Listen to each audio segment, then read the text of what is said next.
Chapter 111, Wrath.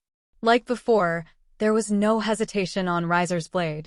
He cut down Azazel's arm smoothly and was about to cut Azazel's body in half. This sudden reversal left all of them stunned and unable to react. Azazel. Frankly, Azazel wasn't good at fighting. Fighting wasn't his forte after all, but it didn't mean he was weak. Due to Vala's reminder, he quickly used all of his power to emit a holy light within his body to deter Riser, giving him a chance to escape and walk out from this favorable position. Devils had a light as their weakness. It was impossible for them to be immune to it as they were born that way. It was the same case with Riser. Still, he had a holy resistance and a light resistance, which he received from Aquino previously. Nevertheless, it didn't mean he was completely immune, as the holy light that came from Azazel couldn't be compared to those low fries of fallen angels. Yet, Riser had a crisis. The more injuries he received, the stronger he was. Even if his body was battered, full of injuries from head to toe, and many parts of his bones were broken, his aura was blazing. Riser was like a great comet. Even if his shine was only momentary, his figure was exceptionally bright tonight. Facing the bright light that came from Azazel, Riser didn't move and kept hold of Azazel in place with his feet as his body was burnt due to the holy light. Arg. However, the brighter Riser was, the more panicked Azazel was. He didn't have a fighting talent like Valley, and he just wanted to spend his days researching, doing something fun and flirting with a woman. How could he die in this place? Then, in that moment, Downfall Dragon another armor. Azazel took out a short golden spear from his pocket, and his body shone brightly. At that moment, his figure changed. He equipped himself with a handsome golden dragon armor, fully covering his entire body from head to toe. Still, if someone looked closely at his armor, they would see a resemblance of this armor with Vala's scale mail. Yes, this was artificial sacred gear that Azazel created based on Vala's sacred gear. Naturally, it wasn't as powerful as Vala's divine dividing as Azazel wasn't a god, and it was impossible for him to create a sacred gear, considering God died and never disclosed the method to create the sacred gear. Nevertheless, with Azazel's intellect, he was able to create artificial sacred gear, which was capable of increasing his offensive and defensive capabilities. Moreover, it also allowed him to summon a two-pronged spear of light. At that moment, he didn't hesitate to stab this spear of light at Riser, hoping that he could push him away, giving him a moment of an escape. Frankly, Azazel only hoped to scare Riser as he didn't want to K*LL Riser. After all, unlike Kokobeel or Valley, he was up to date with the news on the underworld, including the Devil Society. Azazel knew that Riser was Seraphal's brother-in-law. K*ling him was definitely a problem. Or rather, he didn't have the confidence to K*LL him. Even Vala, who had reached the Juggernaut Drive, was unable to do anything and was almost K*, led by Riser. What about him? Azazel wanted to cry at this moment, but then his eyes widened when he saw Riser grab his two-pronged spear of light with his left hand. As this spear was made of light, naturally, it burned Riser's hand. There was no remaining of his skin, and what was left was the meat of his hand. Azazel could even see the bones on the hand that grabbed his spear. Those who saw it almost couldn't open their eyes since they could feel how painful it was just by looking at Riser's injured hand. Yet, Riser had never let that go. His hand was like a vice, and Azazel was unable to do anything before his face was smashed by Riser's fist. Aura. When Riser beat Azazel up, raining down his right fist cruelly at various parts of Azazel's body, he also activated the reflector that he received from Valley. As he had defeated Valley until he was crying, he also received his new reward. Reflector. It is an ability that allows the user to store and reflect back on any attack that the opponent landed on the user. The drawback is that the user is required to take damage. As Riser received the damage from holding the spear of light and the light emitted from Azazel's body, he stored them and reflected all of them onto Azazel. At that moment, the proud artificial sacred gear was ruined into a mere wreck. The handsome appearance of the golden dragon armor was no longer there. What was left was Azazel's body, which was battered with various degrees of injuries. How dare you, a mere fallen angel, order me? Who do you think you are? I am above everyone. Beat the hell of shit of Azazel. Reward, researcher. As expected, the more trouble he encountered, the more he got a reward. Even though Riser was exhausted, he still worked hard as he was still clueless about many things in this world. Nevertheless, the truth of this world was simple. The stronger you are, the more respected you are. So, there was no need for him to listen to the persuasion of his wife, Rias, and the others. Riser was going to walk on his own path. Yet, he had to say he was quite disappointed with his wife, who didn't believe in him. Still, as Riser beat up Azazel, the others could only stare in a daze. Previously, they had hoped for him to stop so they could tend to his injuries as soon as possible. Moreover, after facing so many strong enemies, they were going to face the governor of the fallen angel. How could they not be nervous? Yet, Riser still charged forward and won. Yes, he won. To their surprise, even if his body was battered and full of injuries, he never stopped and kept fighting. This time, all of them were quiet. No one talked. Even Issei, who had been annoyed, could only shudder at Riser's brutality, making him recall the horror he encountered that day. Azazel! Azazel! Azazel! Meanwhile, Valak kept crying, calling the name of his father-like figure, who was beaten up by Riser. If he was the one who caused Azazel to die, then... As he cried, his eyes burnt the image of Riser in his mind, as he was definitely going to have his revenge. He definitely wouldn't let Riser go, especially if Riser really led Azazel. Nevertheless, Azazel was already in the realm between conscious and unconscious. He was beaten so hard that he couldn't determine the reality and dream. It wasn't until Riser stopped that he looked at Riser with one of his eyes. As for his other eye, Azazel was unable to open it and was beaten by him. His consciousness was hazy, but he knew that he was about to die. Yet, he still burnt Riser's visage that held him in a place with his foot. His indifferent eyes look at him like a bug. His callousness that thought that K*ling him was nothing but K*ling a small fry. Azazel sighed helplessly, wondering why he provoked him. He was wondering why he couldn't appear so polite when he asked before. Yet, there was no medicine for regret. Everything was too late. To be honest, I don't want to fight and live peacefully, but why do you force me to fight? For the first time, Azazel heard Riser's voice. Your first subordinate came to my wife and her friends. Your second subordinate came with the intention to K*ll me, then you came here ready to K*ll me too. Do you want to mess with my life that much? Oh, this is my most horrible day. His voice was low and cold, yet blazing like the fire on purgatory. Azazel knew that he had provoked that he shouldn't, and he knew that he was about to die. If there was something that he was sad about, it was probably Valley, as he knew he couldn't protect Vala's life. Riser created another blade of concentrated fire and swung it at Azazel's neck without hesitation. Azazel! Vala screamed that name as he was in tears, feeling extremely regretful for causing so much trouble for Azazel. Damn it! Damn it! Damn it! Vala kept screaming as he was filled with a sense of powerlessness. While he could hear Vala's scream, Azazel could only smile wryly as he couldn't even give a response since he was about to die. Yet, Riser, stop. At that moment, a powerful, unholy filled with dread of aura spread over his direction, stopping his movement. Riser grabbed the handle of his sword tightly, trying to endure his irritation and wrath since he knew the annoyance had come once again. Chapter 112, Clash of the Old and the New. It was like a scene out of a painting. A group of devils marched in their direction with two figures leading them. Seraphal Leviathan and Czak Lucifer. Even if they were unholy beings, the devils, their appearance gave a ray of hope to everyone. It was like a single light that pierced the dark cloud that surrounded their hearts. Their existence gave them a sense of dependence and peace of mind. Oni-sama. Wani-sama. Sona and Rias were happy to see their older sister and older brother. However, Seraphal, Czak, and the other devils, who came to handle the problem of the fallen angel, were stunned in a place as they watched the situation before them. Everything was in ruin. It was like the scene of the war.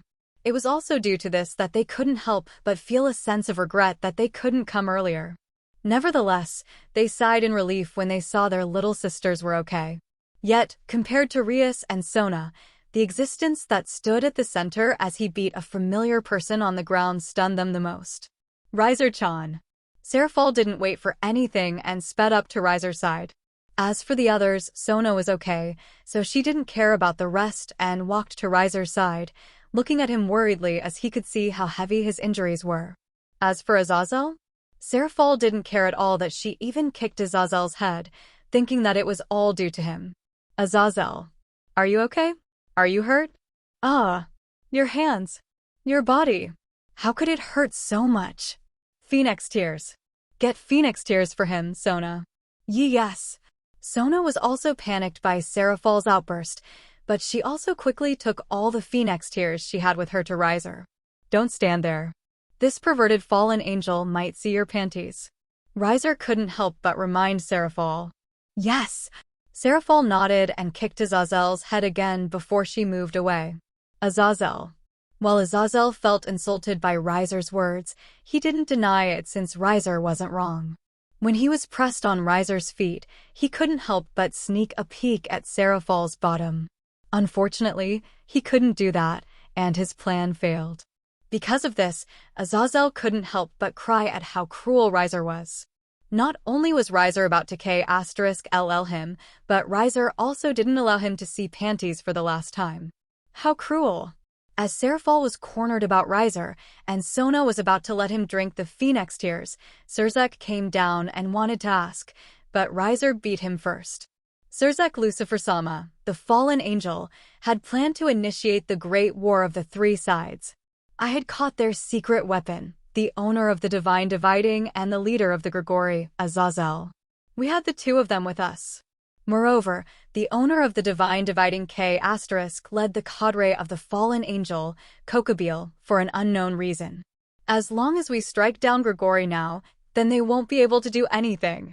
We have a chance to win this battle. Please allow me to bring down the Gremory right now. His words were blazing like a volcano. There was no trace of hesitation in his voice, and as long as Czak said, okay, he would have ravaged Gremory tonight. Yet, those who heard his words fell into a daze, and they couldn't help but cast Riser in amazement. Not only Kokobile, the legendary cadre of the Gremory, but also Valu Lucifer, the host of the Divine Divider, and Azazel, leader of the Gremory, Riser was able to handle all of them and won. Even though his body was battered with injuries, it wouldn't be weird for him to fall down anytime. He was still standing straight and wouldn't go down until he destroyed the Gremory.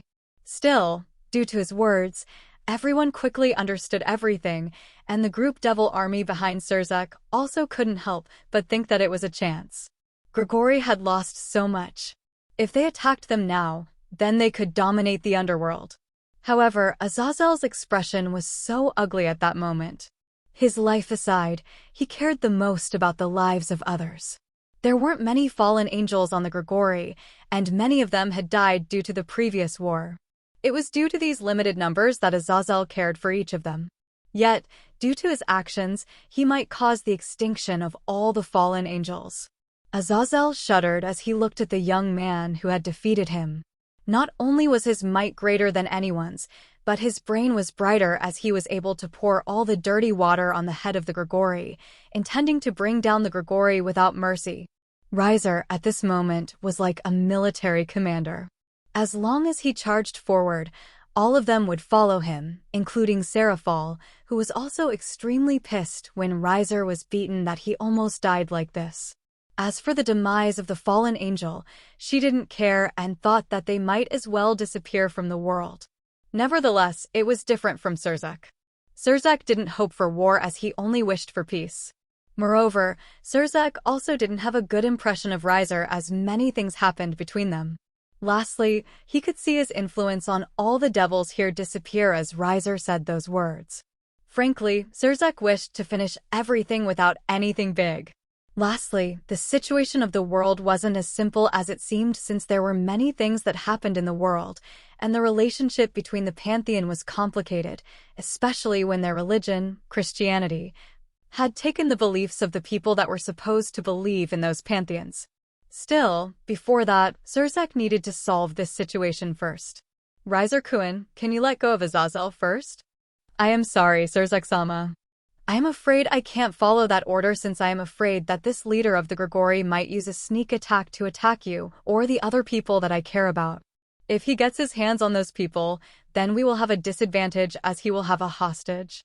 In other words, if you don't care about the lives of others, then go ahead and force me to let go of Azazel. Whether Azazel or Czak were speechless, neither of them decided to press forward as they could feel the tension that grew due to Riser's words. Even if Azazel was beaten by Riser, he was still the leader of the Gremory. Wasn't it normal for him to have a secret trump card or two? While Czak was secretly annoyed, he asked Azazel, Azazel, do you wish to have a war with us? Of course not. I don't want a war. I just want to go back and sleep. Azazel sighed and said hurriedly, causing him to cough up blood as his lungs ruptured. Still, even if talking was hurt, he continued to speak since the future of the fallen angel was determined through his words. I know that this is my responsibility that I didn't watch over my subordinate well. But even so, give me a chance. I will explain everything, and there won't be any war. I swore on my name and my life. If someone from my group wishes for war, I will K*LL them immediately, and I will take my life after that. There was no hesitation, and Azazel bet his life to save everyone. Hearing that, everyone was at ease since who wished for the war. Nevertheless, Riser only rolled his eyes, feeling that all of them were naive. Could you believe the words of the one who had fought for so long? Did you hear that, Riser-kun? If so, can you let him go? He had promised that a big war wouldn't happen. Naturally. Czak stopped talking after Riser just walked away without even glancing in his direction, clearly showing Riser ignored him. Even Sona, who wanted to heal him with the Phoenix tears, and Serafal were stunned by his action. What are you doing, Riser-kun? Czak asked, and his voice was so low. Czak Lucifer-sama had made his decision. What could I, a lowly devil, do? Riser's words were full of sarcasm, clearly showing his dissatisfaction. Yet, everyone also understood. Riser was almost dead, and this matter just ended like this? Okay, that's it? Aside from protecting his women, what did he get from this battle? Nothing. Riser was sure that after this battle ended, all the good things would be taken by Czak, including the reputation, so that the whole devil in the underworld could see how magnanimous and kind Czak was. Knowing all of that, Riser wanted to vomit. Yet, no one stopped him. As he walked, everyone gave him a path as if their every being told them to do so. Anai, Lee, come on. Anai and Lee quickly chased after their master. Huh? Why are you following me? Riser looked at Zenovia, who suddenly appeared by his side. I can't stay any longer in the church after knowing all of this. After knowing God had died, how could Zenovia die? She felt disillusioned by the church. Moreover, she didn't think heaven and the church would let her go after knowing this secret. The only place she could stay was Riser's side, as he was the only one who came to protect her. His figure that fought so many strong opponents to protect her still burnt deep into her heart and mind. The only one that she could rely on in this world was him. I have made a lot of enemies, you know? I don't care. Zenovia looked at Riser with a determined expression, then asked pitifully, can you let me follow you? There was no doubt even if the church and everything betrayed her, he was the only one who would be by her side, and like him, she would stay by his side. Riser only raised his brow. Then, come. Zenovia smiled brightly and then nodded. As the four left, Czak was still full of dissatisfaction, but he didn't say anything and was just glad that everything was over. There was no need to press this matter further, especially when the one at fault was the Gremory yet. Riser Phenex. Valley Lucifer, who had seemed to be forgotten, suddenly shouted with his lungs. You idiot! Azazel wanted to curse Valley, yet Valley, who was known as a ball of pride, was unstoppable. Today I have lost, But I, Valley Lucifer, will repay this disgrace in the future. I will defeat you. So you better be ready, or I will take your life." Everyone fell in silence as they watched this young man say those words courageously. Nevertheless, no one said anything as the temperature around them started to grow hotter, yet strangely enough, they felt cold. Riser stopped his steps and then looked at Valley. Valley also stared at Riser bravely without flinching. Even if it was hard for him to move a single muscle, he still stubbornly stared at Riser and stood up straight as if telling him that he would defeat him in the future. But Riser raised his finger and shot out a concentrated beam of blue fire toward Valley. Valley widened his eyes as he had never thought Riser would KLL him immediately. I am to die." Valley felt helpless, powerless, and at the same time, unwilling. Huh? Just like this? Was he going to die just like this? A sense of regret burst deep within his heart. Yet, everything was meaningless. Valley didn't even have time to fight as he was about to be burnt to ash. "Valley," Azazel cried while regretting not teaching Valley to be humble. Yet, as expected, Valley wouldn't die so easily. After all, Czak made a move and stood in front of Valley to protect him. He raised his barrier and quickly blocked Riser's attack, yet that barrier was meaningless, and that concentrated beam of blue fire was about to hit him. Oh no! Czak had heard from his wife that Riser had become stronger, but he didn't take it to heart. Yet watching him again, he realized how strong he was, and he knew if he didn't use all of his power, he would be heavily injured. Then, a sense of dread swept everyone away, and they felt a cold sweat as their legs were trembling due to the horror of this power. Riser's fire beam was destroyed by something, and after a moment of struggle, it vanished as if it was swallowed. When the fire beam disappeared, everyone could see the figure that brought them so much horror. Riser. Chapter 113. No More Good Guy. How did Czak take the name Mal Lucifer, yet he wasn't being troubled by the others? After all, the old Satan faction, which was led by the descendants of the original Mao, didn't go extinct. There were still many of their remains, and all of them were living together in the underworld. Yet, why didn't they say anything about Czak, who was the only member of the Gremory house? After all, the meaning of Lucifer, the leader of all the devils, meant a lot of things to all the devils who existed in the past, present, and future. Yet, the answer to all of this was simple. Power. In this moment and time, Czak showed Riser why he could become the Mal Lucifer. Everyone was trembling in fear and frightened by Czak's power. Even Seraphol didn't expect that the situation would become so severe. Czak's appearance was no longer that of a man who always had a gentle smile on his face. Instead, his body was clad in a black aura that tore apart and made the ground vanish. Frankly, instead of a devil, Riser thought of Czak as a power of destruction in the shape of a devil. It was said that Czak's power was 10 times that of the original Lucifer, and it seemed this news was correct. Step back. And I, Lee, and Zenovia, who were scared silly, suddenly heard his voice. "It's my problem. You don't have to face this." 3x. Hearing his words, the three of them somehow made a determined expression and stubbornly stood behind them. They might not be able to talk due to the shock and groggy feeling they felt after exposure to Czak's aura, but their eyes and actions clearly told Riser everything. Riser was a little helpless and made a barrier for the three of them to ease the pressure they felt before he stepped forward to face Czak. "Oni-sama." Rias looked at Czak with a startled gaze as it was her first time to see Riser like this. "Oni-sama." Sona held Seraphol and asked her to help her husband. Even if Sona didn't say anything, Seraphol would help Riser, but when she was about to step it, an aura that didn't even lose to Czak swept over everyone. Unlike Czak's aura, which brought despair and destruction, the aura that came from Riser was blazing hot. It was like he was the sun. He was the one. Even with his battered body that wouldn't be weird to fall on at any time, Riser stood proudly against Czak, and there was no fear on his face. Naturally, it brought so much shock to everyone as it was their first time seeing someone who could match the might of Czak. Nevertheless, everyone was trembling as they were afraid the fight between the two would cause the destruction of this country, and they might be involved in it. "Czak-sama, Please step back. I will K*LL this bastard. No. I won't let you K*LL him. While Czak was surprised by Riser's power, he wouldn't let Riser K*LL Valley. As for Valley, he was already passed out due to being too weak, and Czak was also afraid that this guy might cause more trouble. Did you not hear what this guy had shouted before? He shouted clearly that he wanted to K*LL me.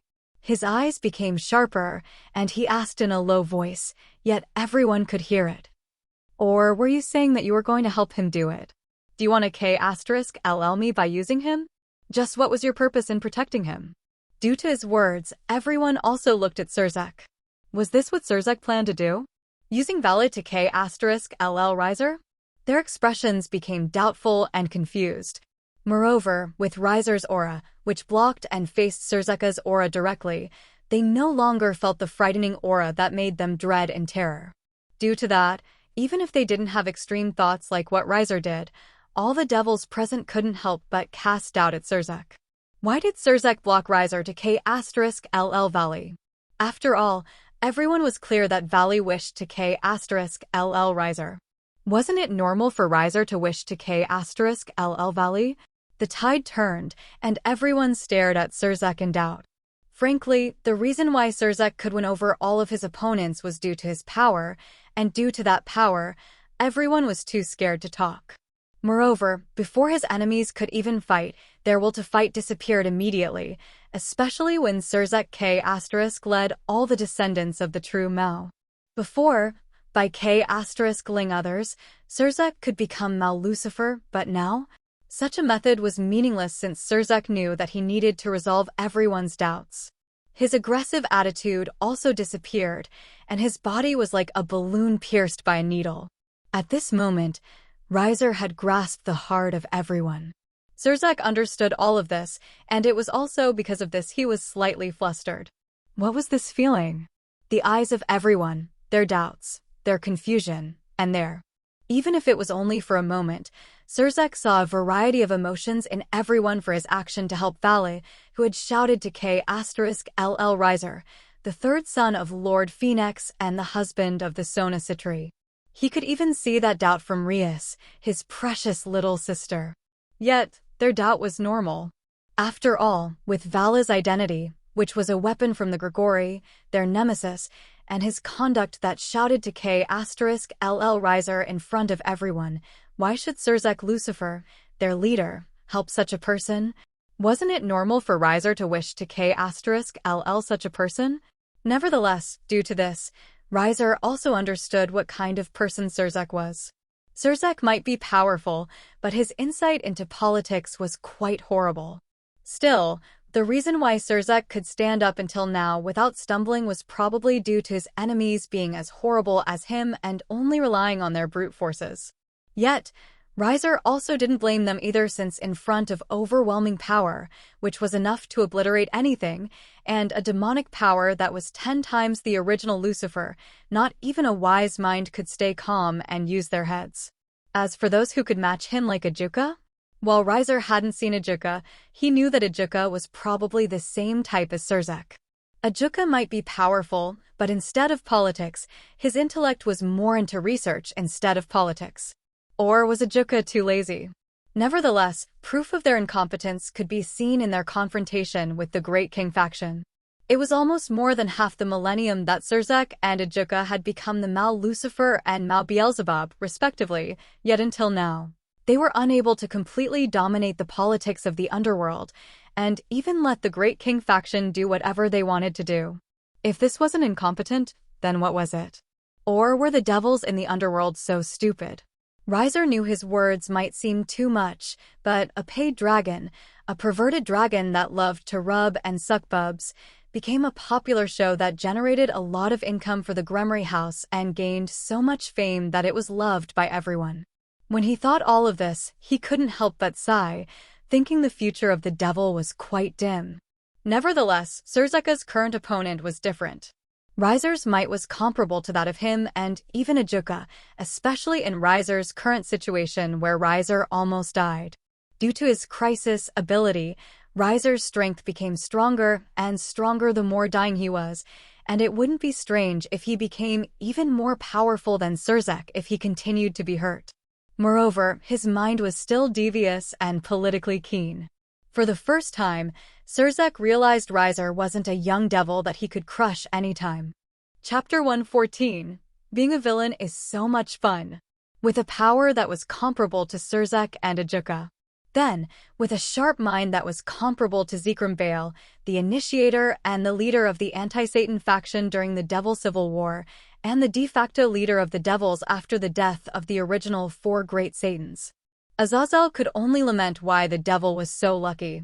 They had so many strong individuals born, and each of them could affect the balance of the world. Yet, Azazel also knew that if this continued, there was no doubt that the fallen angel's demise was just in front of his eyes. However, in his current situation, what could he possibly do? After all, under the pressure generated by Czak and Riser, there was no third person that could possibly enter. Still, Azazel knew that everything depended on Czak. Depending on Czak's answer, what he needed to do would be different. Nevertheless, it was Czak's first time under so much pressure, unlike the time when he fought in the Devil Civil War. Even if his opponents were strong, he could erase their existence with the power of destruction. Yet, could Czak do that with Riser? No. Czak could see how strong Riser had become, and if he really did so, he knew that he wouldn't be able to bear the consequences, especially when there was no doubt his action was wrong. Between Valkyrie and Riser. In the eyes of the devil, who should they help? The answer was obvious, right? Yet why did Czak save Valkyrie? However, as Czak had lived so many years, he still had the demeanor of a politician. Riser, you don't understand. You should see the big picture. We, the devil, aren't like before. We can't bear the consequences of the war. If war happens, then many of our kin will die, or do you want to see them dying so much due to your revenge? I know that his words might have hurt you, but please bear with it. Czak's voice was filled with sadness and helplessness. This is for the future of the devil. Moreover, I will make sure that the host of the divine dividing won't do anything to you. He then looked at Azazel, who was still on the ground, and asked, "Is that right, Azazel?" "Of course." Azazel quickly followed. "I won't let Valkyrie do whatever he wants. If he does something that will hurt you, then I will K*LL him with my hands immediately." Azazel was also ruthless. After all, even if he thought of Valkyrie as his stepson, he had enough of Val's stupidity, who thought that he could rule the world. If Vala was really strong enough to K*LL everything and dominate the world, then Azazel might not say anything and support his action, but Vala was too weak to do that. Moreover, Azazel would be lying if he didn't have a grudge toward Valkyrie, especially when Vala had K*led his comrade Kokobeel. Kokobeel might be a criminal, and it wouldn't be weird of him to be K*led. Yet, Kokobeel was his dear comrade who had fought so long together. Even if the guy was a bastard, Azazel still thought of him as a friend and wished to put him in prison instead of K*ling him. Nevertheless, it was impossible for Azazel to throw Valkyrie away since, as Riser had said before, the Gremory had grown so weak that they needed to rely on many sacred gear users and mated with the human or the other races to increase their number. Yet, wasn't it normal? God had died, and it was impossible for the number of angels to increase further. So the leaders of the angels definitely would forbid and stop the angel from becoming the fallen angel, as it would cause the number of the fallen angels to decimate even further. Now, you understand, right, Riser-kun? This is for everyone's sake. We can't bear the consequences of war, or do you want to see everyone dying so much for you? Seraphol frowned at Czak, clenching her fists, but she didn't say anything since, as Czak had said, their race couldn't bear the consequences of having a war. Yet, watching her little brother-in-law, the existence of a man who had made her interested to be belittled like this, how could she bear it? However, what could she possibly do? Others were also quickly affected by Czak's words. With their limited minds, they thought that Czak was someone who cared about them and no one wished to have a war, especially when they knew they might die and their family might also be involved. No one liked the war, after all. Even if they were a devil, a being that was known for being malevolent in the eyes of others, they weren't much different from others. They knew what it meant to love and care about others. They knew what their family was like, and they also wished for peace. At this moment, if Riser really forced himself to K*LL Valley, he would become a sinner in the eyes of others. He would become the target of hatred of every devil, as he was the one who initiated this war. There was no doubt the tide was slowly moving into Czak. Once again, Czak became the wise and gentle leader in the eyes of everyone. Watching this, Azazel could only shake his head and thought, even though the devils were fortunate to have a lot of talented and powerful beings, their races were often fighting each other, which was something that he was glad for. Yet, at the same time, Azazel had a feeling that there was no way for Riser to swallow all of this. Even though Azazel knew that his life might be in danger, he still wanted to know how Riser was going to react. Yet, Riser wanted to vomit, and at the same time, he disdained Czak even more. Was this Czak's only means of defeating him? Riser wanted to yawn, and at the same time, he knew that there was no need for him to hold back anymore. He knew that Czak came with a bad intention and wanted to screw him. If it was before, Riser would endure it, but after so many troubles that he encountered, there was no way for him to endure all of this. Moreover, the increase in his power, especially due to the crisis, greatly boosted his confidence. There was no need for him to be polite anymore. It was a time to tear each other's faces. There was no need for him to hold back anymore. I see. His voice was low, yet it was heard by everyone.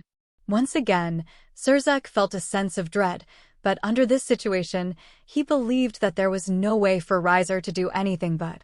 Czak Lucifer Sama. No, Czak Lucifer, this might be the last time I have shown respect toward you. Riser's expression was that of a sincere yet also sadness. As a devil, there is no doubt that I respect you. I adore you like any other devil, but the greater my expectation is, the greater my disappointment is. What do you mean, Riser-kun? Even if Czak had a good temper, being called impotently by a young generation like Riser in front of everyone, there was no way for him to be able to maintain his calmness. Being Mal Lucifer, Czak had gotten used to being respected by everyone. No, everyone should respect him since it was the meaning of being in this position. Yet, Riser said that he was no longer going to give him respect. What did it mean? You wish for the peace of all the devils. What an incredible dream, yet your way makes me dread. By letting the secret weapon of the Gregory, the white dragon warrior, and currying favor to the fallen angel, you wish to have peace. Then, next time, you will sacrifice my life so you can gain peace. Then, what about next time? Are you going to sacrifice the Phoenix house? Are you going to sacrifice the other Mal? The Great King faction? If that's not enough, will you also sacrifice your family for so-called peace with the fallen angel, and other pantheons? If they ask you to do it, will you comply with their wish like a puppy? Maybe you will sacrifice everyone's life here so they will shut their mouths and clean up your reputation? Riser looked at everyone with a meaningful smile, causing everyone to feel dread in their hearts. That's right. For the so-called peace, Czak might do what Riser had said. If Riser, whose status was above theirs, could be abandoned by Czak and made into a piece on the board of chess that could be toppled down anytime, what about them? There was no doubt that they could be thrown away like trash. Their hearts filled with chillness as they were tense as if ready to fight anytime. Oh no. Azazel was frightened by the terror that came from Riser's decisiveness and ingenuity. All the tides that had been built by Czak crumbled like a quicksand. It was impossible to stop it, and with few words, Riser had won the hearts of everyone. Czak Lucifer, I won't let you do that. We, the devil, are strong. We don't need to rely on others to gain peace. We don't need to sacrifice the others and the favor of the other races to gain peace. I, Riser Phenex, will use my life to stop you from doing such an atrocity. At that moment, Riser was like a ray of hope. The sun that was blazing and the one that could lead all of them. Riser. Watching Czak cry an incompetent roar, Riser felt a sense of satisfaction in his heart. The feeling of trampling those who thought that they were better than you. The feeling of winning against those who thought they were above you. The feeling of making your opponent could only cry an incompetent roar. Riser was afraid that he might become the villain that the system wished to be. Yet, It couldn't be helped, right? After all, being a villain was so much fun. Chapter 115, Shatter. Except for an incompetent roar, there was nothing that Czak could do. Riser's method was ruthless and bold. He quickly pictured Czak as a cold-blooded animal that would sacrifice everyone to gain peace, yet he was also weak as he was licking the fallen angel, as if the fallen angel group was his father. While everyone was scared of Czak's power, they had disdain and contempt for him for showing licking the butts of the fallen angel. As Riser had said before, they were the devil. They might not like war, but were they so weak that they had to beg the fallen angel? No. If they begged the fallen angel now, what about the future? Would they beg for another race? If they asked for their lives, would Czak give them up? Czak's talent in politics might not be that good, but as someone who has been in the world of politics for so long, his understanding was good. He understood what Riser did and could tell that Riser's words swayed everyone. Yet, he was also helpless, as he knew the only way for him to solve the situation was by K*ling Valley, who had been saved by him. If Czak K*led him, then everything was clear up. Yet, how could he allow himself to be forced into this situation? How could he be doubted by so many devils like this? How could he take back the decision which he had made? Who was he? Czak Lucifer. The one who bore the name of the Lucifer among all the devils.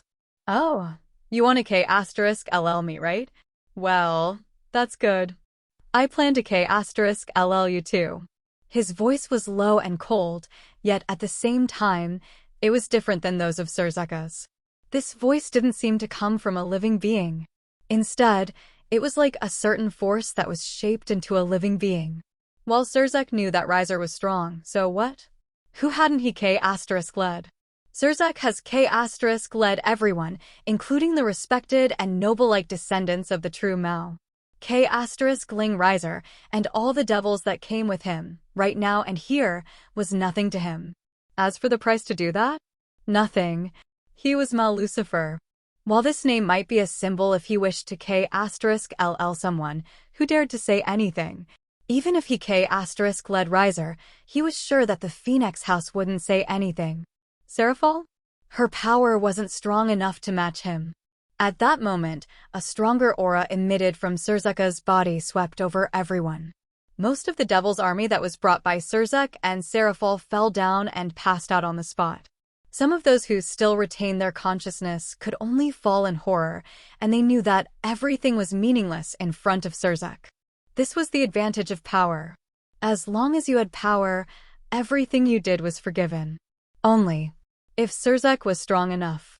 Meanwhile, Riser's aura also grew stronger, and it even matched Czak's. As their aura collided, Riser didn't back down and stood on the spot. His body was battered, full of brushes, and many parts of his body were bleeding, but he still stood tall.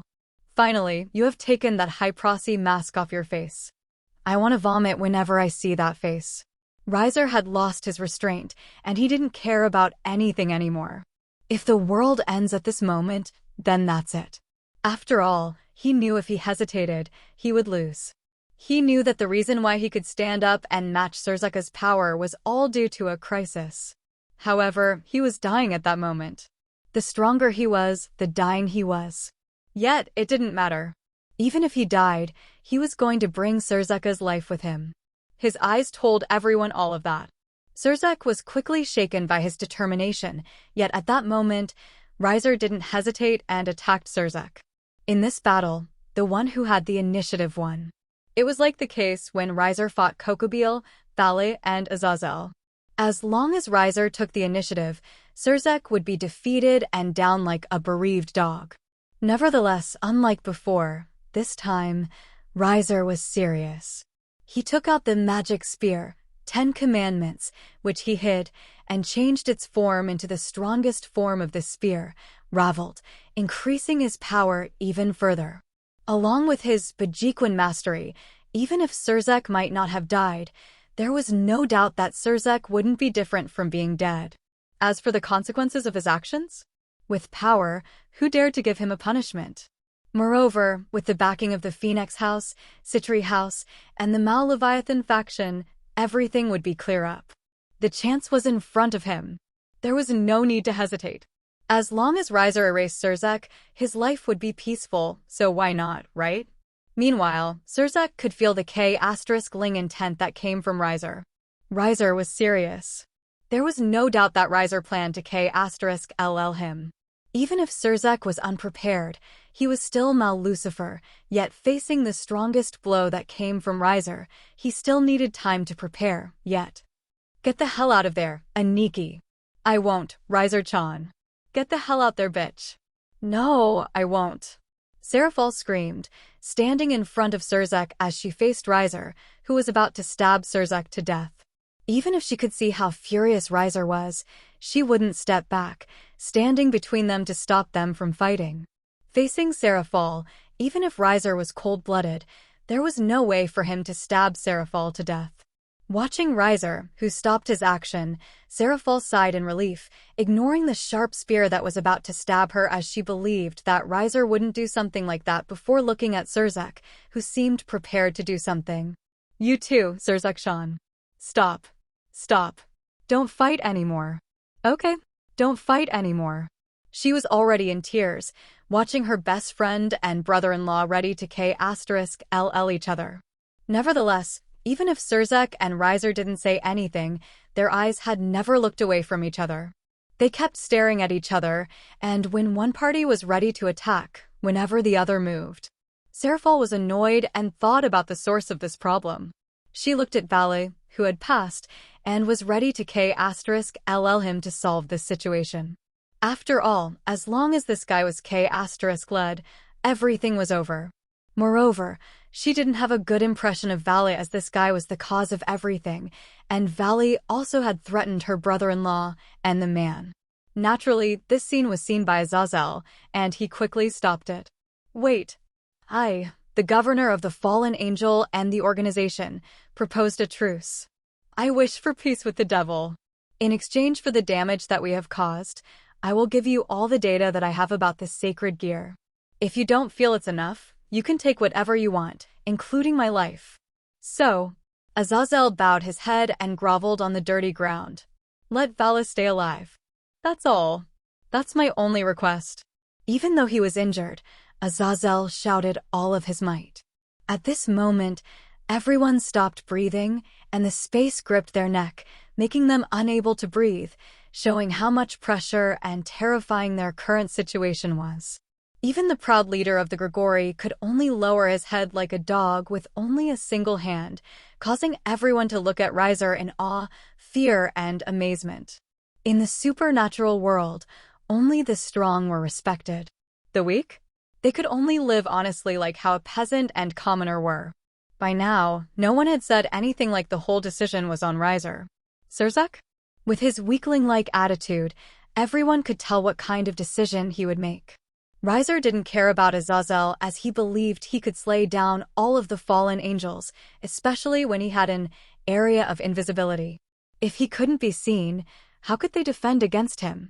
Yet, watching Seraphol, who kept staring at him with teary eyes, he asked indifferently, "Are you really going to stop me?" "Yes, Riser-chan. Even if Czak tries to K*ll me, I won't let him K*ll you. Even if he dares, then I will destroy all of his precious things." Seraphol also didn't hesitate. If Czak really dared to K*ll Riser, then she would really go on a rampage and break the relationship between the two. Only Czak was in shock as he didn't expect the relationship between him and Seraphol to be broken so easily with Riser. Riser didn't say anything and was in silence for a moment before he weaved his spear fluidly and then slammed the blunt part of the spear on the ground, causing an earthquake in the whole area. Riser took a deep breath and put down his spear as he snapped his fingers. When the sound of the snap of his fingers was heard, Sona and her peerage members were stunned. Meanwhile, Saji was pale and wanted to go to the bathroom to check, afraid that he was affected. Riser then looked at Azazel and said, as he narrowed his eyes, "Please welcome me when I visit your headquarters." Please come." Azazel's face was so ugly, but then, why did Riser snap his fingers? Nevertheless, he sighed in relief when Riser didn't press this matter forward. "Lee. Zenovia." Let's go. The three quickly followed after him. Sona also wanted to follow him, but, don't follow me. Give me time to be alone. His voice was cold, which was so much different from how he was so affectionate toward her. Yet, Riser didn't even glance at Sona and just left with the three in a teleportation circle. Serafal was stunned and wanted to stop him. Hey, why did you fight? So-chan. Riser-chan. However, it was too late to stop Riser, and she didn't know where he went. Moreover, Wani-chan. Sona cried and hugged her older sister tightly since she thought Riser had hated her. Serafal also wasn't sure what to do as she knew that she had made him angry too. Nevertheless, was it over? Everything is over, right? Yet, all the devils that were brought by Czak and Serafal for an emergency were erased by Czak cruelly. Argrghai. Czak-sama. Why? Czak didn't say anything and just led all of them with a flat expression. Czak. Serafal hugged her little sister tightly so Sona didn't see all of this. Still, she was helpless, but she didn't stop Czak. Azazel was the same and just sat relaxed since his life and Vala's life were saved, ignoring the death of the devils, but the others couldn't believe what they had seen and felt like their world was spinning and feeling the cruelty of the weak. After *ling all of them with ease, Czak looked at all of them with a gentle smile. Okay, everything is over. How about you go back and rest? Everyone. While everyone was frightened, Rias looked in the direction where Riser had disappeared absent-mindedly.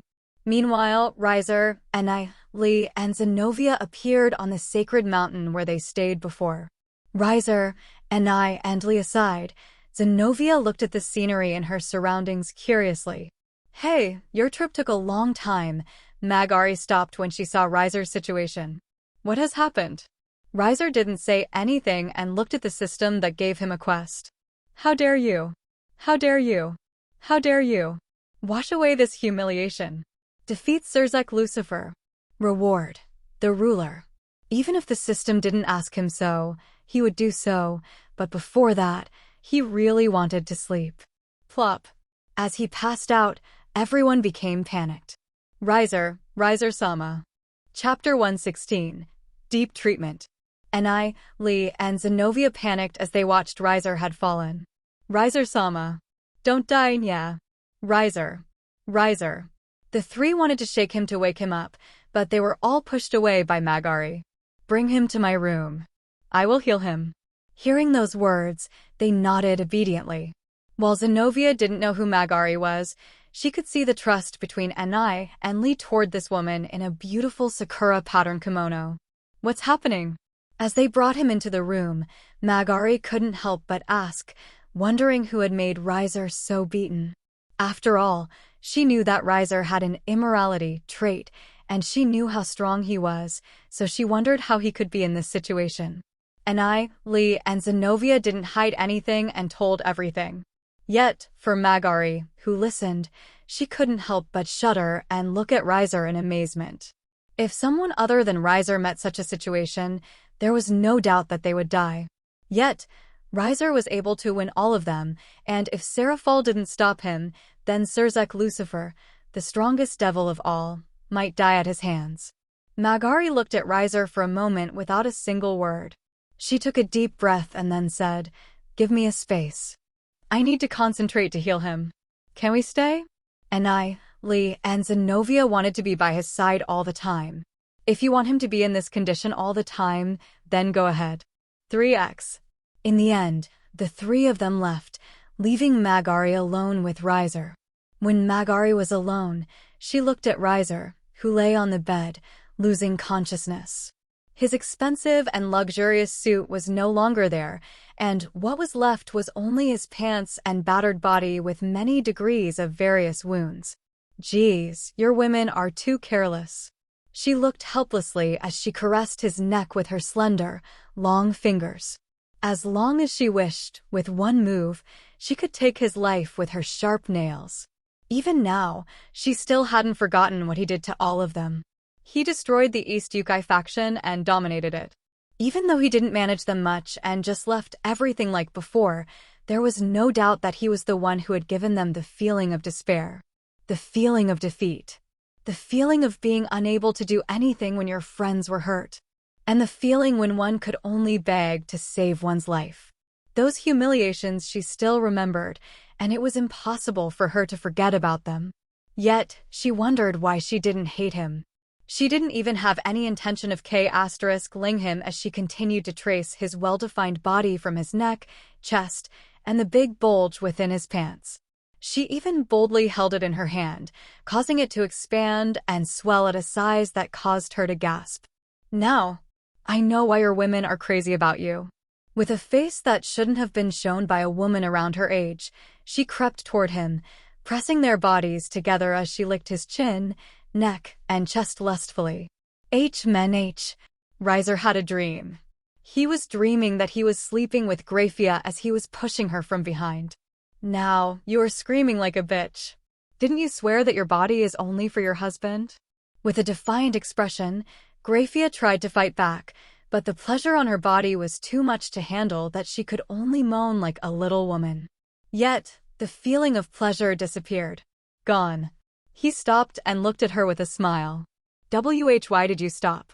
Her voice was so low as she asked that question, feeling her body was hot as if she was bathed with magma. Why shouldn't I?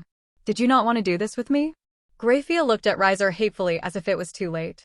He shouldn't say that when his spear had already pierced her whole. Yet, even if he didn't move, the walls of her vagina seemed to squeeze him, moving on its own as if seeking pleasure.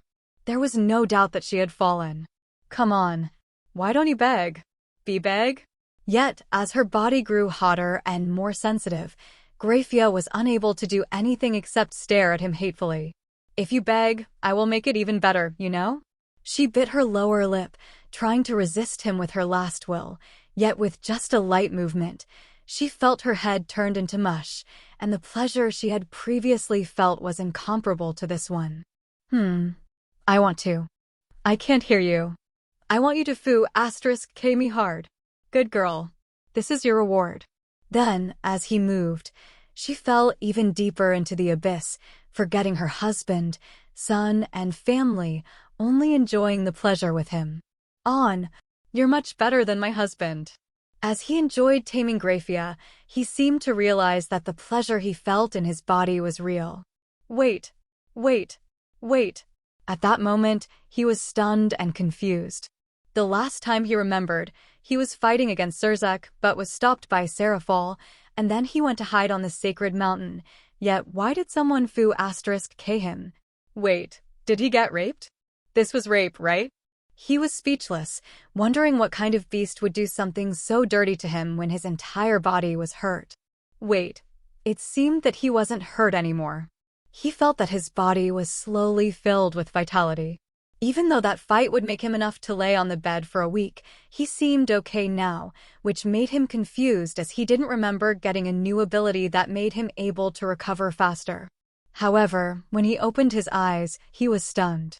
Magari, the most calm-headed, polite, yet elegant beauty in the East Yukai faction, was riding on his waist like a wild animal. Her waist moved in a lewd manner, and her long black hair was moving unruly while some stuck onto her face due to the sweat. Her face was full of ecstasy and joy as she had fallen into bliss. Then, at that moment, her body shivered and tense, seemingly having C*M after her deep exercise. Riser-sama, have you woken up? What are you doing? You were hurt, so I performed Butchijutsu on you. Magari moved her body to face him and leaned forward, hugging him as she licked his chin and cheek affectionately. Butchijutsu, or bedroom method. It was part of the healing technique of the Senjutsu, a rare technique that only the previous Sennin and high-level Yukai were able to learn. Using this technique, Magari shared her ki with Riser, healing him. Is having my dick in your hole necessary? Of course, or... Magari whispered lovingly. Do you hate to do it with this old lady? Old lady. Those words might not be wrong to describe Magari as she was 800 years or so. Yet, her body, appearance, and everything was like a woman in her 20s. How could she be an old lady? I don't hate it at all. The two looked at each other, then started to kiss, and worked together to perform Butchijutsu. As it was a difficult technique, his help was needed, and as a man, how could he leave everything to Magari? Only with the cooperation of the two could the result of this technique be improved. Still, he wondered whether he could learn this technique since he could tell that it was extremely useful. Congratulations, you have received Butchijutsu Mastery. Riser. Nevertheless, he decided to check his reward later as he was still hurt and needed to focus on his treatment first, right? It isn't bad, right? By the way, if you forget, Magari's appearance is like Noihara Himari from Himari Omamori. I see. It was easy to tell that Zenovia was so sad. However, if you don't mind, I will ask my wife to make you her peerage member. If it wasn't possible, then he might as well ask Ravel. There was no doubt that Zenovia was full of potential, especially when she was the holder of both Excalibur Destruction and Durandal. Even if she didn't have two swords, for her, being chosen by two holy swords definitely made her special. You have a wife? Zenovia was surprised. Yes. Oh! Zenovia fell in silence again, then asked, Riser-sama, can I ask another request? Yes. Can I become your lover and have your children? Zenovia asked bluntly. Lee and Magari. While they wished to mate with Riser, they were quite subtle and never expressed that intention directly as they were female. While if they were alone with him, it might be different as there was no need to be embarrassed in front of him. The problem was Zenovia talked about this matter in public. Let's get to know each other before that. Okay. Zenovia nodded with a smile and felt optimistic as he didn't reject her. Riser stared at Zenovia for a moment and decided not to say anything. Riser-sama, what about our plan after this? Our plan? Riser thought for a moment, then looked at Zenovia. Zenovia, what's wrong?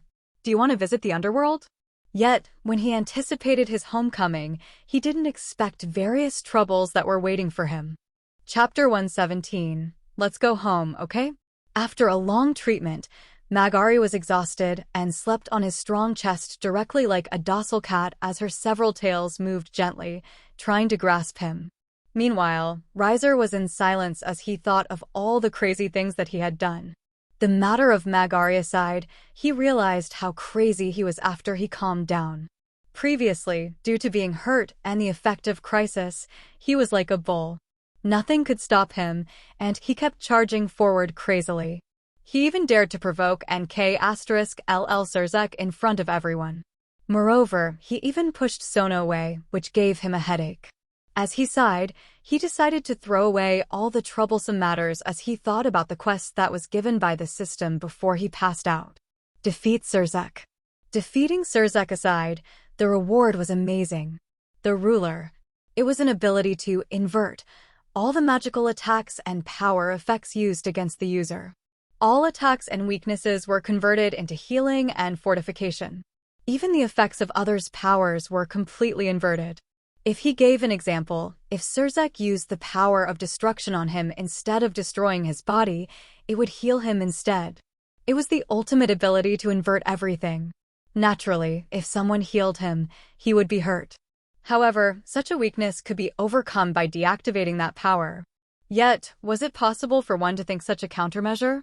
In a world where the paid dragon became so popular that it was sought by everyone, the IQ of the supernatural beings and the people who lived in this world was quite doubtful. Even if one could think of a countermeasure to defeat him, he had a crisis, so even if he was hurt, he could become stronger. In other words, as long as he had this ability, he would be invincible. Nevertheless, this reward wasn't so easy to get, as he needed to defeat Surzek. He might have had a chance before, but Serafal stopped him, and there was no way for Surzek to give him an opening like before. Moreover, he needed to almost die if he wanted to have a power that matched Surzek. Yet, would Surzek give him a chance to power up?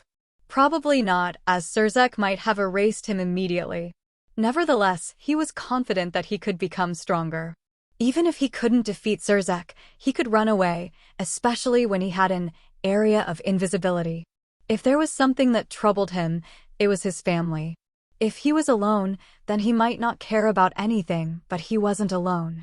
He had many people who cared about him, and it was impossible to abandon them. Moreover, he also didn't want to leave the underworld. Even if he had to face Czak, he felt that the underworld was much safer than the human world. Frankly, he had had enough of the human world, especially with how many troubles he had faced.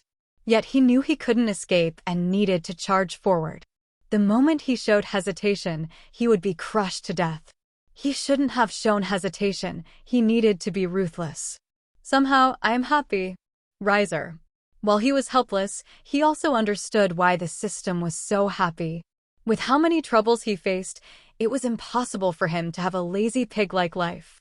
Instead, might he have become a qualified villain? While he felt quite conflicted, he knew that he couldn't escape as it was the path that he had taken. He couldn't regret it. No, he should make those who made him into the enemy regret their action. By the way, you forgot about the reward that you had received after you had beaten up Azazel. Now that you've mentioned it. Congratulations, you have received Researcher. Researcher. It was an ability that gave him several sub-SK LLS, omni-analysis, spatial storage, and transmutation. This ability might not have helped him in the battle, but there was no doubt he loved it. Still, he might need to explain the use of those 3 SK LLS, as he was sure that many would be curious. The first was transmutation. It was an ability to finally alter the properties of certain materials, making it useful in the forging process. Frankly, this ability reminded him of the legend of King Midas, the king who could turn anything into gold with a touch. This ability also allowed him to do a similar feat, yet unlike King Midas, who could only turn something into gold, he could turn something into a variety of materials. The second ability was spatial storage. This ability allowed him to store things away in a subspace. Frankly, there was no doubt that this was the bread and butter of the ability of every reincarnation story protagonist. If he had this ability, then there was no need for him to turn his spear into a mini-size and keep it in his pocket. By using spatial storage, he could keep anything he wanted, which was extremely useful. Now, the last ability, which was the third ability, was omni-analysis. This ability allowed him to analyze any item and make a replica from available materials. It was also the reason why this ability might be named Researcher. While he knew this ability might not help him in the battle, there was no doubt that it was extremely useful. When he defeated Azazel, he used this ability on Azazel's broken armor and knew that it was an artificial sacred gear made by making a contract with the legendary dragon, Fafnir. Nevertheless, this item wasn't perfect and was a one-use item. Yet, was it powerful? It was okay. However, Azazel's talent for fighting and ruthlessness were quite lacking, so he couldn't utilize this artificial sacred gear to the fullest. Still, with his ability, he could make one. Frankly, if he wished to, he should be able to make a real sacred gear instead of the artificial one. If there was a problem, then there was no doubt it was to put the legendary beings or powerful beings into such an item, so before he could make a sacred gear, he needed to collect the beings that would become the core of that sacred gear. Nevertheless, even if he didn't make such an item, it didn't matter as he still had his magic spear, 10 Commandments.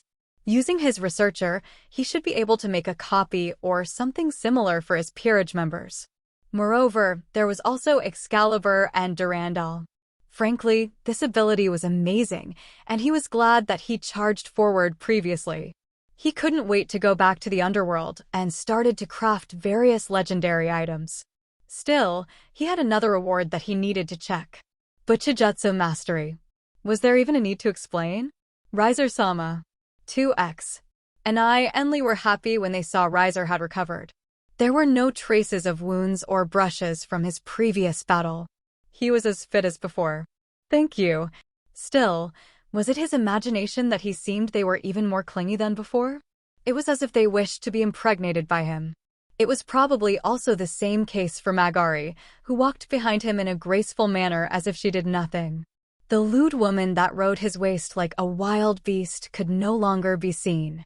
What was seen was only the graceful and poised beauty of a Japanese beauty.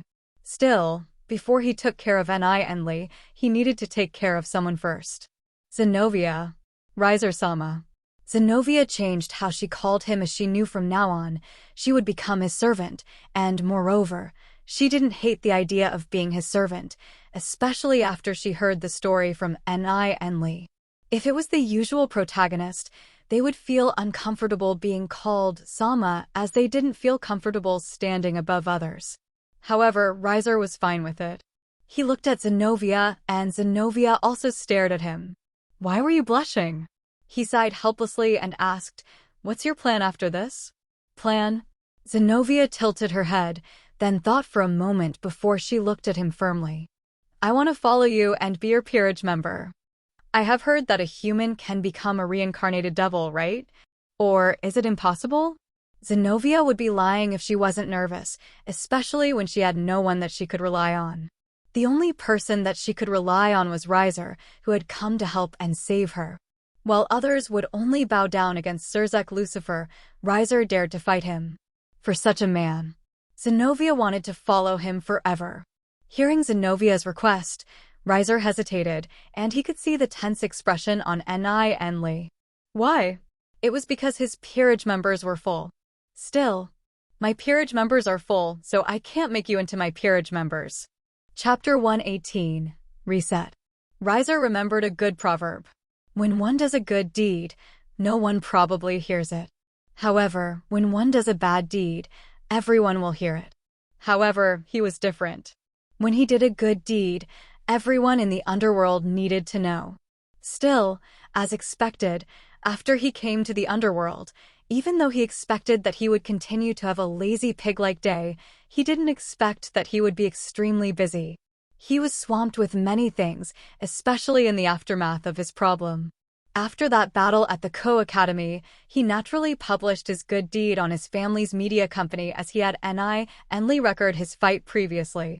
Not only did he fight Kokobile, the cadre of Gregory, but he also fought Vala, the current generation of Divine Dividing, and Azazel, the leader of the Gregory, winning all of them, beating them to the pulp that two had one of their hands missing. As for Kokobile, Riser truthfully exposed that Kokobile was K** led by Valley. Why did he do this? Was he such a good guy that he would tell the truth? Obviously not. He knew that Azazel wished to save Vala due to their close relationship, but what about the other fallen angel? Was their relationship so close to Valley? Riser didn't think so. Instead, he knew that they might feel resentment toward Valley.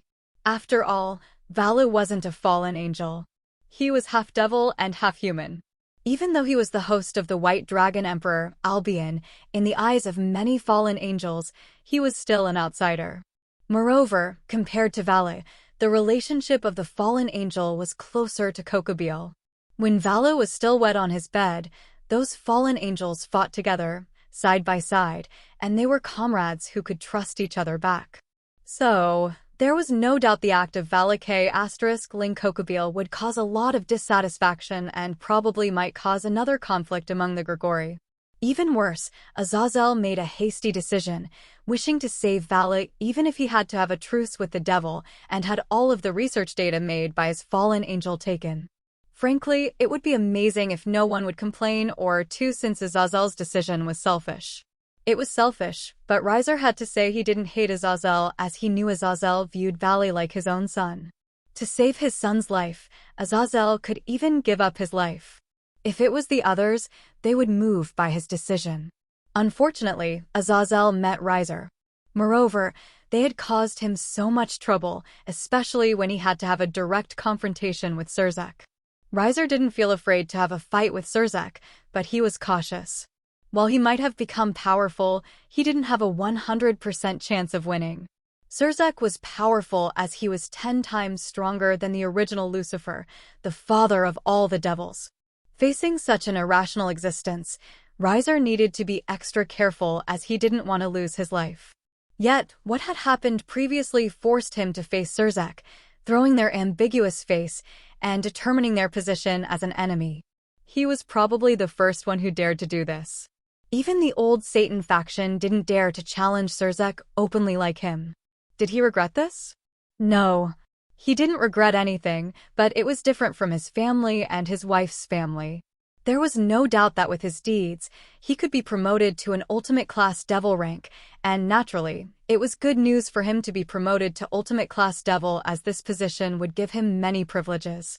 The only ultimate class devil in the Phenex house was his father, Lord Phenex, and it was all due to his position as the head of the Phenex house. Even his older brother, Ravel Phenex, who was the heir of the Phenex house, was still a high-class devil. If Riser became an ultimate-class devil, there was no doubt that it would raise the Phenex house even further. However, he couldn't be promoted due to the doubt asked by the politicians affiliated with Czak's clique. Frankly, Riser didn't expect Czak to be so ruthless that Czak would K*LL all the devils that accompanied him to the Ko Academy previously. Due to this, no one knew exactly what happened at the Ko Academy. If Riser hadn't asked Ni and Lee to record his fight, then his deeds would probably have been denied, and no one would have acknowledged it.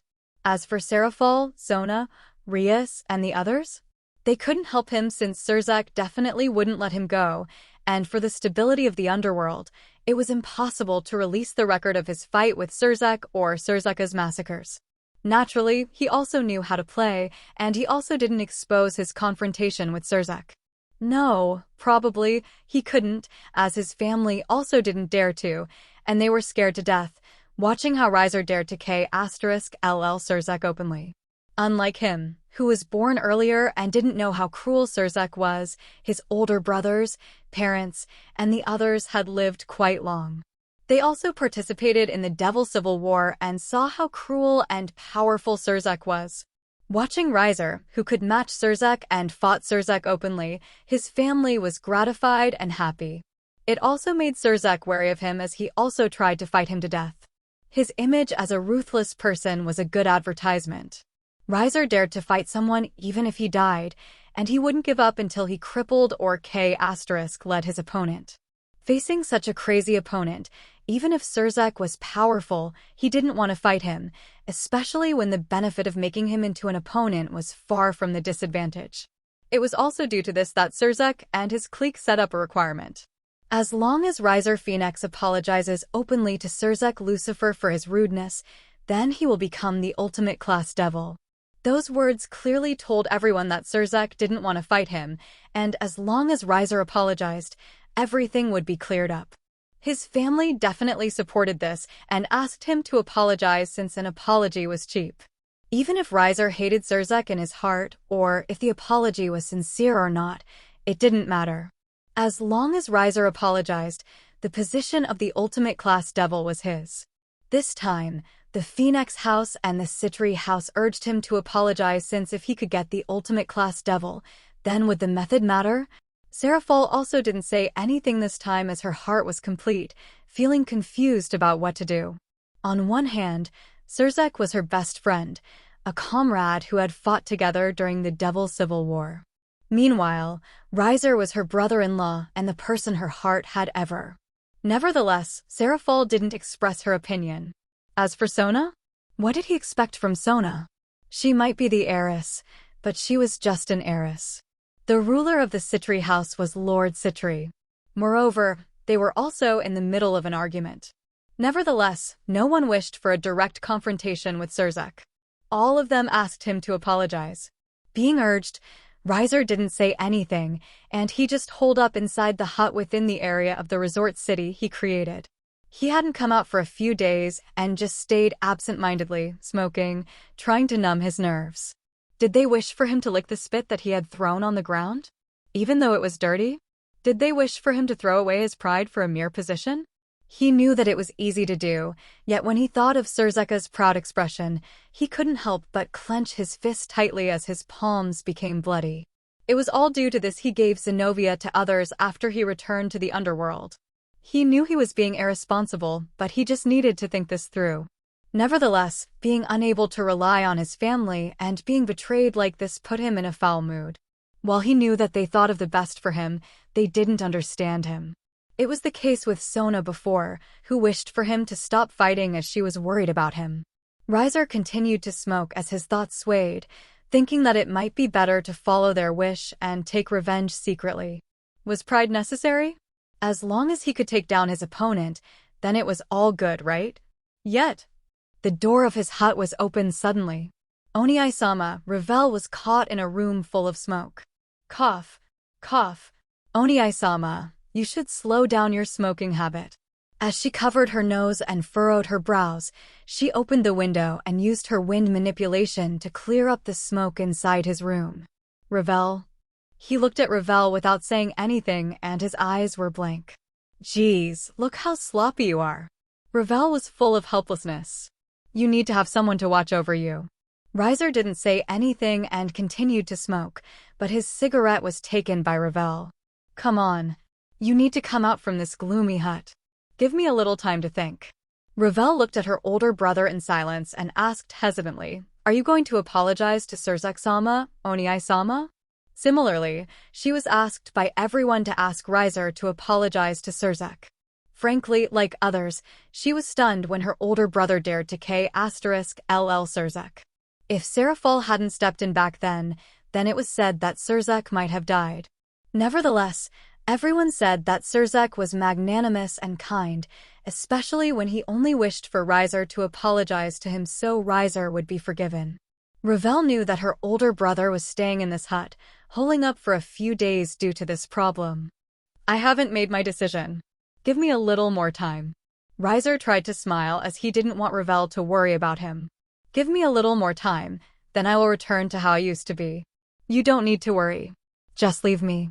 Riser was unable to finish his words and widened his eyes in shock. Ravel didn't know what she was thinking at that moment, but for one thing, she didn't regret her decision. She took a step forward and did something that she had always wished to do yet was unable to do. She kissed the lips of her older brother. Oni-sama. Okay, this is an inevitable development. But it's okay for him to be with Ravel, right?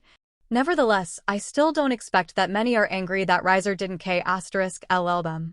However, whether it is Valley, Azazel, or Czak, they aren't small fries or extra characters, so it is impossible for them to die so easily. No, probably. I just don't want them to die so easily. They will die, but definitely not this way. Moreover, if they die so easily, I think the development of the story won't be fun as it will be too easy for Riser.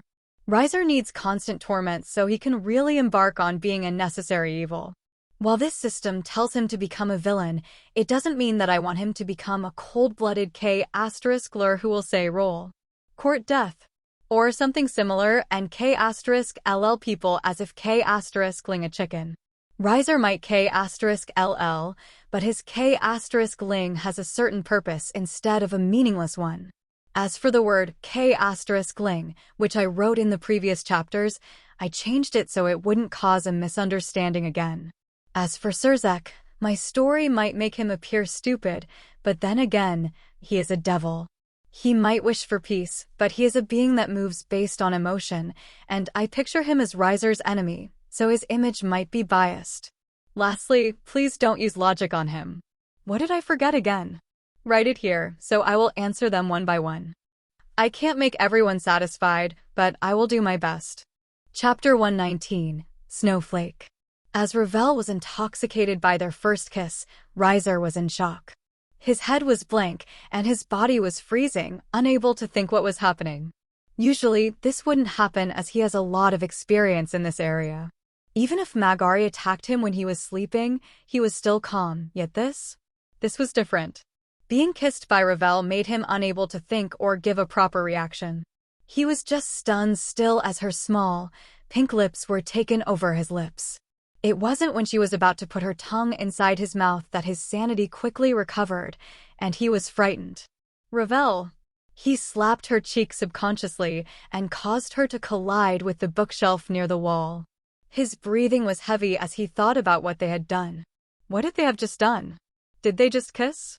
However, when he saw Ravel, whose cheek turned swollen due to his slap, he panicked and quickly approached her hurriedly as he healed her. It's okay, Oni-sama. Ravel hugged him gently. Ravel is okay. There was no blame on her voice, only love. He fell into silence as he didn't know what he had to do. There was no doubt that he let his little sister kiss his lips, but this also made him disgusted with himself as he knew clearly that he let himself be swallowed by his weakness. He let Ravel pamper him and used her love toward him. He wasn't blind and could tell Ravel's feelings toward him, yet it was also due to this that he pretended that he didn't realize it. Frankly, he knew he was selfish as he told her to bury her feelings with his indirect action, forcing her to play the role of a good little sister when the truth was she was in love with him. However, with their relationship as a family, could this feeling be forgiven? Yet, he knew with this incident, there was nothing that could be hidden anymore as he wanted someone to believe in him. You only need to believe in yourselves. Whatever you believe, Ravel will support you. Even if I will have to fight Czak Lucifer? Frankly, he knew how stupid he was. He might become powerful, but was he comparable to Czak? No. His demonic power might have increased by 9 times, but even so, he just slightly matched the true Lucifer, the father of all the devils. While he could become even more powerful, he needed several conditions to reach the power to overcome the original Lucifer. However, even if Czak was in a normal situation, his power was 10 times stronger than the original Lucifer. Facing such an abnormal individual and even fighting against it in the eyes of others, Riser was abnormal.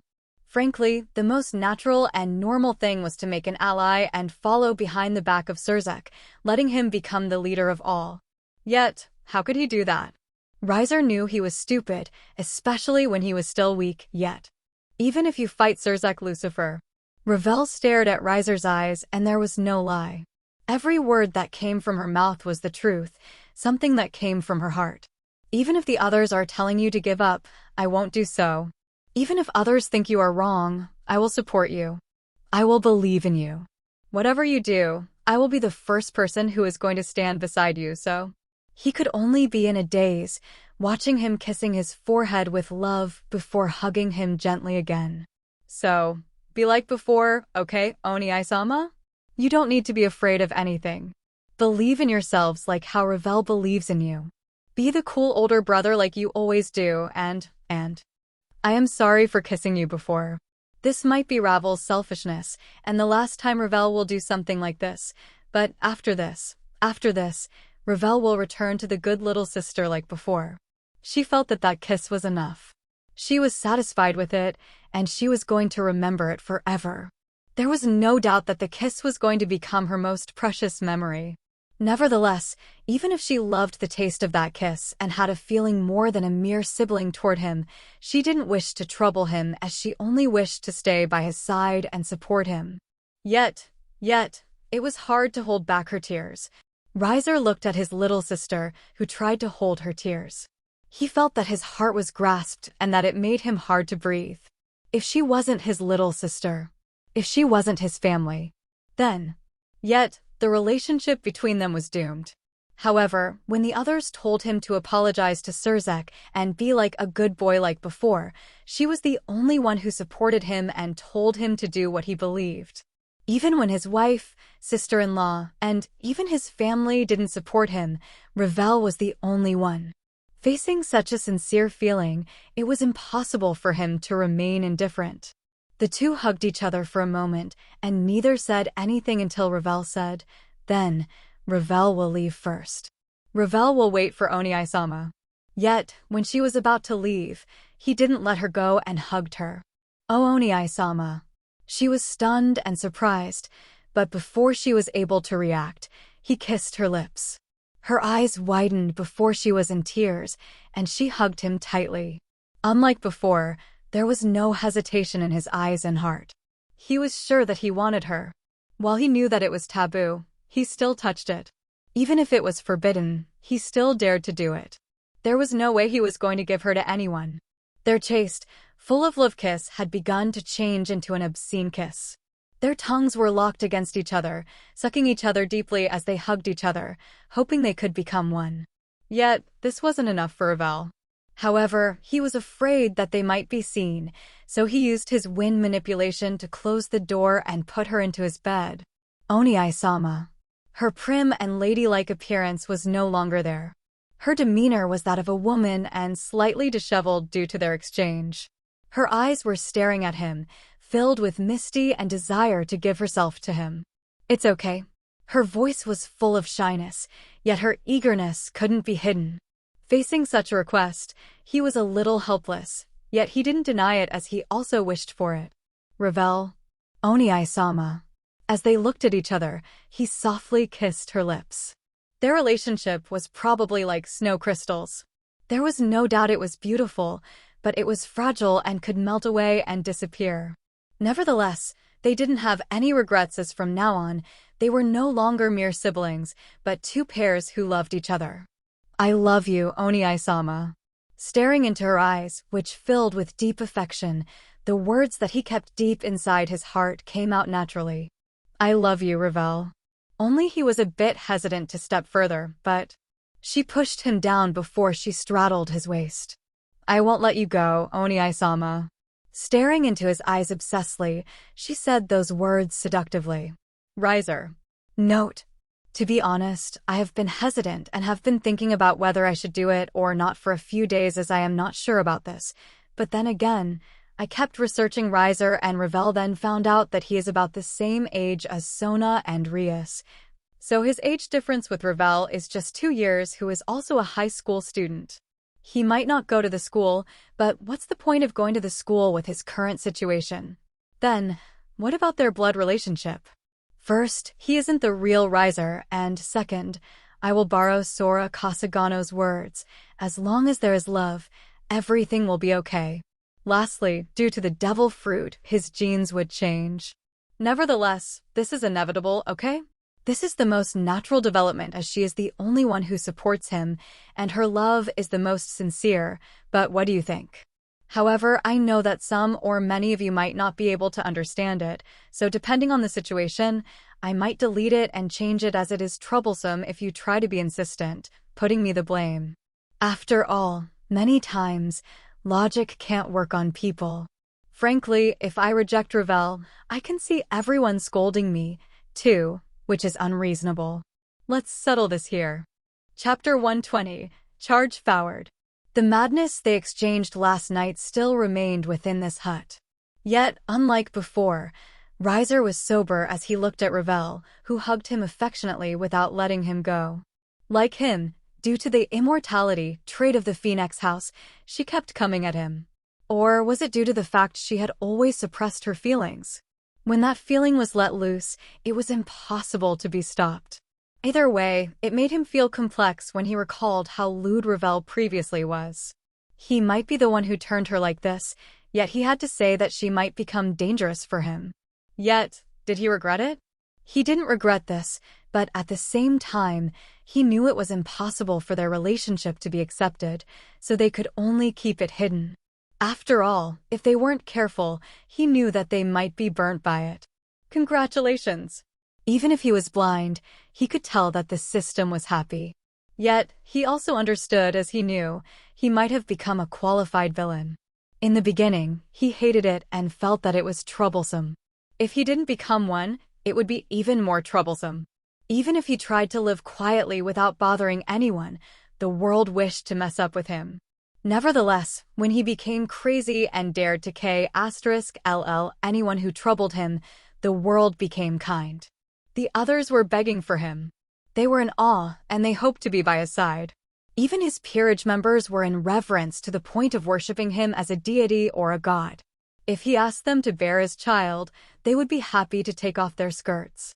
However, the biggest change was probably Czak. If it was before, Czak might not fear anything, and he still had an unscrupulous thought about him, making a small move, troubling him, or dirtying his name. But now? Probably due to his bold action of being ready to K*LL him previously, Czak felt that it might be better to make peace, especially when Riser had defeated Kokobile, Valley, and Azazel. All of them were defeated by him. Knowing how strong Riser was, even if Riser wasn't as strong as him, Czak felt that it might be better to stop the little conflict between them. Moreover, there was no doubt if there was really a conflict between them, Serafal would be by Riser's side instead of him. The small conflict had turned into a monstrous one that might turn into a second Devil Civil War. While many might wish for such a thing to happen, it definitely wasn't something that Czak, Serafal, and others wished to see, especially when they had participated in such a war in the past. That was why they wished for peace. Yet, the price of such a peace was Riser's dignity. If Riser apologized, he might become the ultimate devil class, the rank that the majority of devils could only dream of in their lives. It was right in front of his eyes, and he could get it anytime.